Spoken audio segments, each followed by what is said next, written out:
Hello ladies and gentlemen, and welcome to LT Travel Tips Wander Not Reviews, where today we're reviewing some of the worst tourists to go out there and ruin things for everyone. On this episode of Bad Tourist, starting off, we're looking at our very own Casey Nocket. Casey Nocket decided that she would go out and visit Crater Lake, and unlike the rest of us, she decided that Crater Lake wasn't pretty enough and that she needed to add her own artwork. As a matter of fact, this lady right here, Casey Nocket, decided not only would she go ahead and deface multiple areas of multiple different parks with her own artwork, she also decided that she would go ahead and post about it all over social media. Let's hear what reporters had to say about it.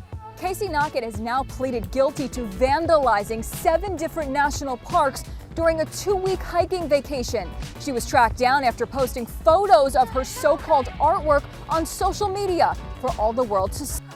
Yeah, not only did she post it for everyone to see, but when asked about it and that fact that it couldn't be removed, she's like, yeah, I know, I'm a bad person, whatevs.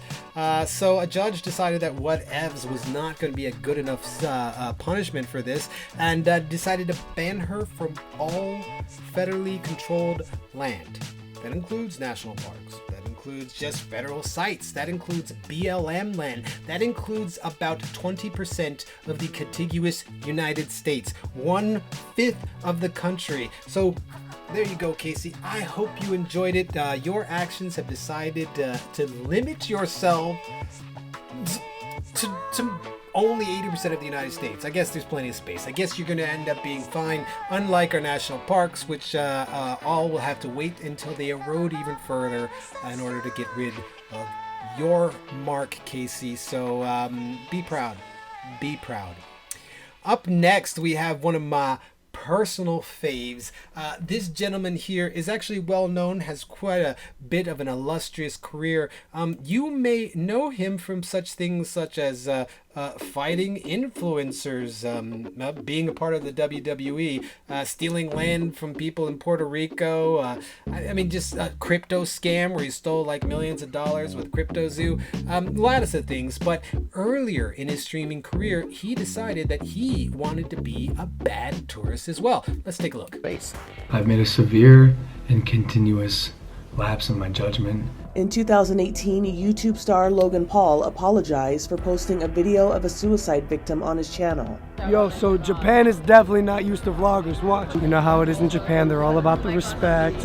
So Logan decided not to be respectful. In fact, he decided that he would go to the base of Mount Fuji, to an area that is known as the Suicide Forest to locals, because it's a place where a lot of people will go unalive themselves. Culturally, it's a little bit different over there. Why everybody goes to the same place, I don't know.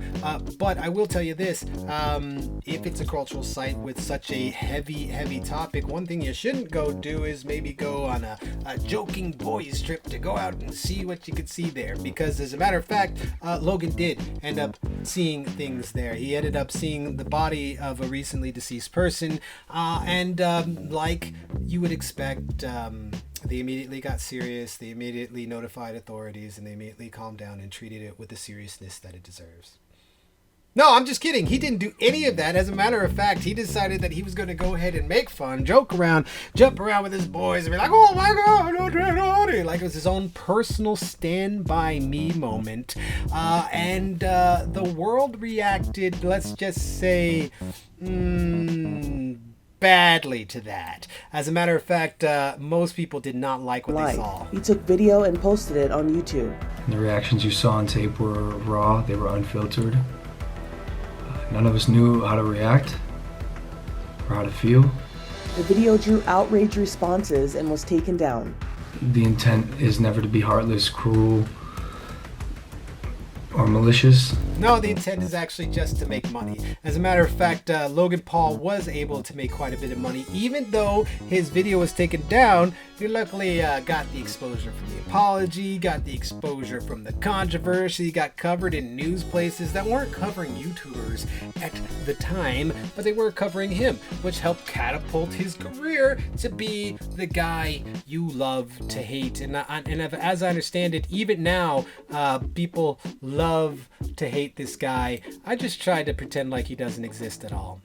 Up next is part of a slew of new, like it's almost like a trend, like it's a TikTok trend. Although it's been going on for a while, so maybe a trend is like giving people too much credit.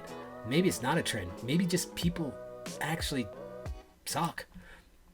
God, oh no, no, no, no, no. In 2018, this tourist in Yellowstone National Park thought it was a good idea to taunt a massive bison.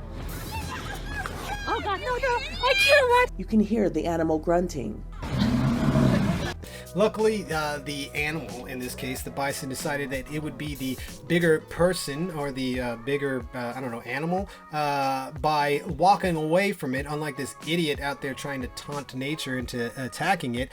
But this is just one of many. As a matter of fact, there's another lady who decided that she would go ahead and leave the paths in Yellowstone and walk up to some of the bison and just go ahead and start taking selfies, not really realizing that this 3,500-pound animal that can run 35 miles an hour could easily mow her down. People are going out there treating animals like dogs, saying, oh yeah, I can just go ahead and pet this thing, it'll be fine, and not realizing until the animal reacts that they are actually in danger. And what the thing that they don't realize is that the thing that's in danger the most when these animal encounters happen aren't the human being, it's the animal. Up next we have this guy here who decided that he would step in and go ahead and try to save this calf's lives. Only problem is, the only thing he didn't realize without any extensive animal training is that bisons rely on quite a bit of scent to help identify and tag parts of their herd. And this guy going out there rubbing all over this animal that he saved, and in fact sentenced this poor animal to be not accepted by the rest of his herd. And in fact, later on, the calf was euthanized because, again, this guy decided he'd get out there and interfere. What should he have done? Maybe, I don't know, call a park ranger, call somebody else who knows anything about what they're doing to help out. I'm all about helping animals. I'm all about stepping in and helping out animals when you know you can help the animal. When you know what you're doing, when you're not just going to end up ending this animal's life. The calf was later euthanized after the herd repeatedly rejected it. People touching and handling bison, we actually are transferring our scent onto the coats of those calves and babies. They don't want to accept that animal back into the herd because it smells like a threat. So I think there's a special place in Dante's Rings of Inferno for people who go out there and cause animals to get hurt, even if that's not their intention. It's right next to the people who intentionally hurt animals. So, it's not that much different. Up next, we have another trend, which is seemingly going out and going, me! I'm more important than, say, a national or world heritage site or monument, and maybe defacing it, maybe walking all over it. There's the kid who decided to climb the pyramids of Giza. There's the woman who went to Tiknotiklan, who decided to climb the pyramids there. Recently, maybe about like 4 or 5 years ago, there's another lady who decided that she would carve her name in the Colosseum. And here we are in 2023 with yet another. Also in June of 2023, a tourist was scolded for reportedly etching on the walls of the Colosseum in Rome. Yeah, so this dude decided, you know what, hey, this wonderful Colosseum, you know what it needs? It needs to know that I specifically, this human here, decided to visit. Which, didn't go over well with the officials, didn't go over well with other tourists. Most people were sitting there yelling at the dude while he was doing it. And that's for good reason. If every single person who ever visited the Colosseum decided they're going to whip out their keys or some sharp piece of metal and scratch a little piece of that away to let people know that, Bob, 63, was here, after a certain amount of time, you're going to end up with about that much of a Coliseum left. Everything's been worn away to a nub because of everybody. Millions and millions of people who have come to see it have scratched, have taken a little piece of it away. The best travel advice that I've ever heard that could apply to every one of the tourists that we saw today would be take only pictures, leave only footprints. Or, wait, no, there's one more. In the words of Philip DeFranco, don't be stupid. Stupid.